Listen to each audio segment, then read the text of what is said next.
Alors, je ne sais pas si on négocie l'hôpital du futur, mais en tout cas, on essaye de l'imaginer à chaque nouveau projet. L'hôpital du futur, celui dont on rêve tous, on est pris en charge immédiatement, il y a tous les services, il est rassurant, il est proche de chez nous. Il sera là demain, et en fait, il ne sera là jamais. Donc, on est obligé de faire des choix, de se limiter, on est obligé d'imaginer des scénarios, et effectivement, on discute avec le maire, avec la direction, avec les médecins, pour décliner l'ambition médicale du projet, pour mettre au point les circuits qui vont fonctionner dans cet hôpital du futur. Et on essaie de l'imaginer de diverses manières. Et aujourd'hui, ce que je voudrais vous montrer, c'est que cet hôpital de demain prend des formes extrêmement diverses. Et donc, je vais vous montrer 3 principales thématiques sur lesquelles nous travaillons. L'hôpital général, l'hôpital spécialisé et l'hôpital filière. Donc, le premier hôpital, c'est l'hôpital général, donc celui-ci est un hôpital dont on a parlé, le professeur Thurs l'a évoqué, c'est l'hôpital où le diagnostic se fait de façon concertée, de façon homogène. Aujourd'hui, le diagnostic s'établit en une journée. Avant que cet espace existe, il fallait 9 jours, il fallait venir 9 fois à l'Institut Gustave-Roussy pour avoir le même diagnostic que celui que l'on a aujourd'hui. Donc l'Institut Gustave-Roussy continue à évoluer sur sa prise en charge des patients, on vous l'a évoqué tout à l'heure, mais ce que nous avons voulu dans cet espace-là, c'est donner de la clarté, de la lumière, travailler avec des matériaux de demain, le bois notamment, donner toutes les dispositions pour que le parcours de soins puisse s'établir confortablement. Le niveau en dessous que vous voyez est le laboratoire. Donc on voit le parcours du diagnostic s'établir et on voit que ces prélèvements sont faits à l'étage immédiatement en dessous. Il y a un autre hôpital sur lequel nous travaillons, c'est l'hôpital de Monaco. L'hôpital de Monaco est un hôpital sur un site magnifique. D'un côté la mer, de l'autre côté la montagne. Il s'appelle l'hôpital Princesse Grasse, un nom qui évoque une douceur, une féminité. Et donc, dans le milieu de Monaco, Monaco est fait d'architecture un peu rude, un peu stricte, nous avons voulu féminiser l'hôpital, presque faire une hôpital. Et donc, nous avons imaginé sur cet hôpital l'habiller d'une grande robe qui vient de notre couture, qui est faite de multitudes de brise-soleil. Ces brise-soleil ont une vocation très pragmatique, c'est celle de baisser l'ensoleillement sur les façades, mais ils nous amènent beaucoup de douceur.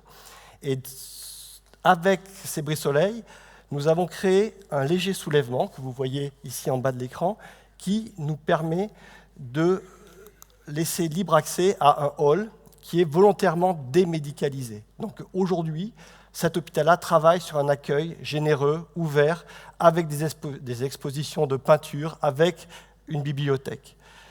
Et au-dessus, il y a toutes les caractéristiques de l'hôpital de demain, c'est-à-dire un vaste plateau technique, polyvalent, avec la chirurgie, l'ambulatoire, un vaste plateau diagnostique. Et au-dessus, ce sont de véritables hôtels, des hôtels confortables, ouverts, avec en plus, ici, vue sur la mer.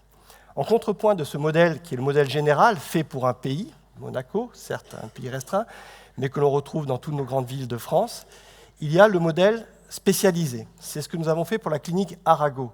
Ici, nous traitons de la prothèse de hanche principalement et de l'orthopédie de façon plus générale.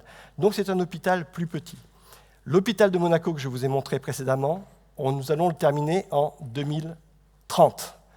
Cet hôpital-là, il nous a fallu 3 ans pour le faire. Donc aujourd'hui, nous nous questionnons fortement sur l'hôpital de demain. Est-ce que c'est un hôpital grand, avec plus de 400, 500 lits, 600 lits, que l'on va mettre 10, 12, 15 ans à construire, ou est-ce que ce sont des petits modèles faits rapidement, pour lesquels on trouve plus facilement du foncier, et que nous allons pouvoir traiter de cette manière.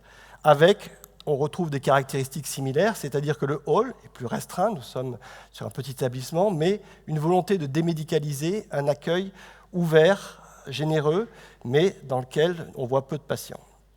Et je vais vous montrer un 3e exemple, qui est la clinique que nous faisons actuellement à Dijon, qui est une clinique qui est basée sur un flux et un adressage direct.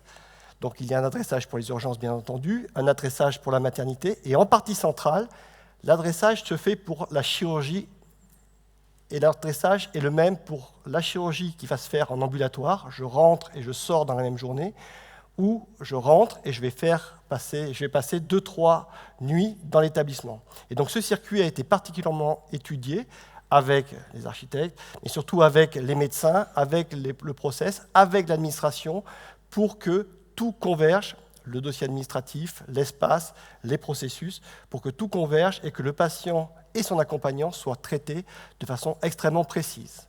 Et donc, ça nous a amené à un système de grands plateaux avec notamment l'ambulatoire que nous avons intégré au bloc opératoire. Donc tous ces processus qui visent à donner du confort au parcours de soins se font aussi avec une volonté d'efficience médicale.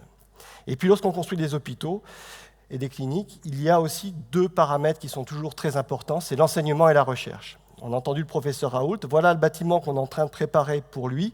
C'est un bâtiment qui s'appelle l'Institut, un IHU, un institut hospitalo-universitaire. À droite, vous avez l'université, à gauche, l'hôpital. Donc déjà, le mariage de 2 univers.